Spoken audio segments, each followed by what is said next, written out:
Hi to all, this is host Manohar royal. Welcome to mega 9 TV.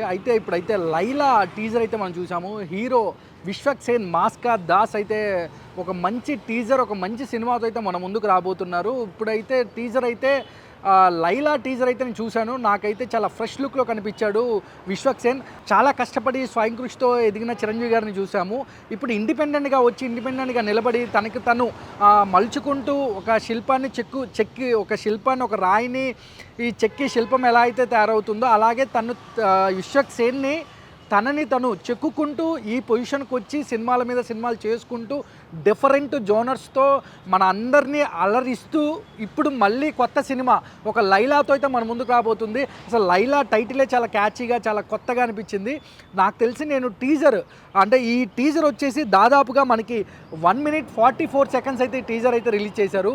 ఆ టీజర్లోనే ఒక excitement, ఆ ఫ్యాన్స్కి అయితే ఒక మంచి ఫుల్ మీల్స్ పెట్టాడు ఈ సినిమాతో అనిపిస్తుంది. ఓన్లీ టీజర్కే మనకు కొంచెం చూపించాడు, బట్ తర్వాత ట్రైలరు, ప్రీ రిలీజ్ ఫంక్షన్లు, తర్వాత గ్లిమ్సు, ఇంకెన్నెన్ని చూడబోతున్నాం, ఎన్నెన్ని ఈ సినిమా గురించి అప్డేట్స్ రాబోతున్నాయి కూడా మీతో పాటు నేను కూడా వెయిట్ చేస్తూ ఉంటా. కాకపోతే టీజర్లోకి వెళ్తే మాత్రం విశ్వక్ సేన్ అనేది చాలా స్టైలిష్ లుక్లో, అంటే ఏ సినిమాలో కనపడలేని విధంగా, అంటే సినిమాకి చాలా వేరియేషన్ అయితే విశ్వక్ సేన్లో అయితే మనం అందరం చూస్తూ ఉన్నాము. కాకపోతే విశ్వక్ సేన్ డైలాగ్ వర్షన్ అవ్వచ్చు, లేదంటే ఫైట్స్ అవ్వచ్చు, ఎమోషన్స్ పండే సీన్స్ అవ్వచ్చు, చాలా అంటే ఒక నటుడికి ఎప్పుడు కష్టపడుతూ, అంటే ఆయన నటన కూడా ఏదో నటిస్తున్నట్టు కాకుండా ఆ నటనలో జీవించే వ్యక్తిగా, అంటే ఒక జీవించే పరిపూర్ణమైన నటుడు, మంచిగా అంటే ఆ క్యారెక్టర్ని కూడా అవలీలగా చేసేంత సామర్థ్యం అయితే విశ్వక్ సేన్కి ఉందని చెప్పాలి. ఈ లైలా టీజర్ చూసిన తర్వాత నాకైతే విశ్వక్ సేన్ చాలా కొత్త లుక్లో అయితే కనపచ్చాడు. ఫైట్స్ కానీ, అంటే ఇందులో జస్ట్ టీజర్లో జస్ట్ సినిమాకి సంబంధించిన కొన్ని షాట్లు అయితే పెట్టారు. కాకపోతే ముఖ్యంగా మేకప్ ఆర్టిస్ట్కి సంబంధించిన కొన్ని మేకప్ బ్రషెస్తో కూడా ఒక విజువల్స్ అయితే చూసాము. అందులో చాలా స్టైలిష్గా ఉన్నాడు విశ్వక్ సేన్ అయితే. కాకపోతే విశ్వక్ సేన్ అయితే మనకి లాస్ట్ 2-3 సీన్స్లో అయితే లేడీ గెటప్తో అయితే చూపించారు. కాకపోతే విశ్వక్ సేన్ ఇందులో మేకప్ ఆర్టిస్ట్గా అయితే ఇందులో రోల్ అయితే చేశాడని చెప్పొచ్చు నాకు తెలిసి ఈ టీజర్ చూశాక. కాకపోతే తను ఏదైతే లేడీ గెటప్ ఏదైతే ఉందో, అసలు యాజ్ ఇట్ ఈజ్గా ఒక రంభ, ఊర్వశి, మేనక అంటాం చూడండి, ఒక రంభ ఊర్వశి ఎలా ఉంటుందో అంతకంటే అందంగా, అంతకంటే అంటే ఎంత క్యూట్ అంటే ఆ లేడీ గెటప్లో నిజంగా హ్యాట్స్ ఆఫ్ అండి విశ్వక్ సేన్కి అయితే.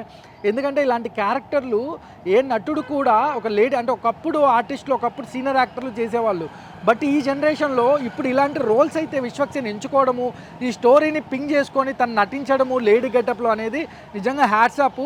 ఒక నటుడు అంటే నేను ఎందుకు విశ్వక్ సేన్ గురించి ఇంత బాగా చెప్తున్నా, ఇంత గొప్పగా చెప్తున్నానంటే, నాకు ఆ లేడీ గెటప్, ఆయన ఎంచుకునే స్టోరీ కానీ, లేదంటే ఆ లేడీ గెటప్లో ఆయన చేసిన యాక్టింగ్ కానీ నాకు పర్సనల్గా చాలా నచ్చింది. ఎందుకంటే ఒక గ్లామర్గా అందమైన లుక్లో ఉండే ఒక హీరో షేవింగ్ మొత్తం చేపించేసుకొని, శారీ కట్టుకొని, నెయిల్స్కి నెయిల్ పాలిష్ పెట్టేసుకొని, అంటే ఒక అమ్మాయిగా రెడీ అయ్యి, ఏ హీరో కూడా మ్యాక్సిమం ఒప్పుకోడు నాకు తెలిసి ఇప్పుడున్న జనరేషనలో. అప్పట్లో రాజేంద్ర ప్రసాద్ గారి సినిమాలు చూసేవాళ్ళం, మేడం సినిమా. దాని తర్వాత మళ్ళీ అంత గొప్పగా అంటే అంత నటలో కానీ, ఆయనకు నటనలో ఉండే నైపుణ్యం కానీ, లేదంటే విశ్వక్ సేన్ ఒక పరిపూర్ణమైన నటుడని చెప్పడానికి ఈ సినిమా అయితే ఒక గొప్ప నిదర్శనం అని చెప్పాలి. నేనైతే చాలా క్యూరియాసిటీగా ఉన్నా, అంటే చాలా ఎగ్జైట్గా ఉన్నా, ఎప్పుడు రిలీజ్ అవుద్ది, ఎప్పుడు చూడాలని. కానీ ఈ సినిమాలో అయితే అంటే మనకైతే లేడీ గెటప్లో 100% అయితే విశ్వక్ సేన్ ఇచ్చాడని చెప్పాలి. ఆ లేడీ గెటప్లో ఆ సన్నివేశాలు, ఆ సీన్స్ కానీ, ఆ డైలాగ్స్ కానీ చాలా ఫన్నీగా, ఆ ఫ్యాన్స్కి అయితే విశ్వక్ ఫ్యాన్స్కి అయితే ఈ సినిమా అయితే ఒక పెద్ద పండగ అని చెప్పాలి. ఎందుకంటే ఈ సినిమా ఈ టీజర్లో కూడా కొన్ని డైలాగులు కూడా చెప్పడం జరిగింది. సికింద్రాబాద్ ఒక డైలాగ్, ఒక్కొక్కడికి చిలకలు కోసి చీర కట్టి పంపిస్తే అర్థమవుతుంది అనే డైలాగ్ కానీ, ఆ తర్వాత ఇంకొకటి లాస్ట్లో డైలాగ్, కారెక్కిన తర్వాత చేయి తీసుకొని సైలెన్సర్ పట్టుకున్నారని, అంటే ఇలాంటి డైలాగ్స్ ఇవన్నీ కూడా ఇప్పుడు ఎక్కువగా ఇలాంటి డైలాగ్స్కి ఎక్కువగా క్రేజీ ఉండే అవకాశం ఎక్కువగా ఉంటుంది. ఎందుకంటే ఇప్పుడు మనము చాలా కామెడీ షోలు చూస్తున్నాము, లేదంటే సినిమాల్లో కొన్ని మంచి హెల్దీ కామెడీలు కూడా మనం చూస్తూ ఉన్నాము. బట్ లైలాలో ఇలాంటి డైలాగులు కూడా నిజంగా ఒక చాలా ఫన్ మూమెంట్ అవ్వచ్చు, లేదంటే విశ్వక్ సేన్ అంటే ఆయన లేడీ గెటప్లో ఆయన చేసుకునే ఆ క్యారెక్టర్ రోల్ అవ్వచ్చు, చాలా గొప్ప విషయం చెప్పాలి. చూద్దాం అంటే ఈ సినిమా ఎలా ఉండబోతుంది ఏంటనేది కూడా తొందరలో నాకు తెలిసి టీజర్ కదా, ఇది వచ్చేసి మనకు ఫెబ్ 14th అయితే వ్యాలంటైన్స్ డే అయితే రిలీజ్ అవబోతుంది. నాకు తెలిసి ఈసారి విశ్వక్సేన్ అయితే ఈ సినిమాతో పెద్ద హిట్ కొట్టబోతున్నారు. అలాగే ఈ సినిమాకి సంబంధించి అంటే ఈ సినిమాని షైన్ స్క్రీన్స్ వాళ్ళైతే ప్రొడక్షన్ వాళ్ళైతే ఈ సినిమాని నిర్మిస్తున్నారు.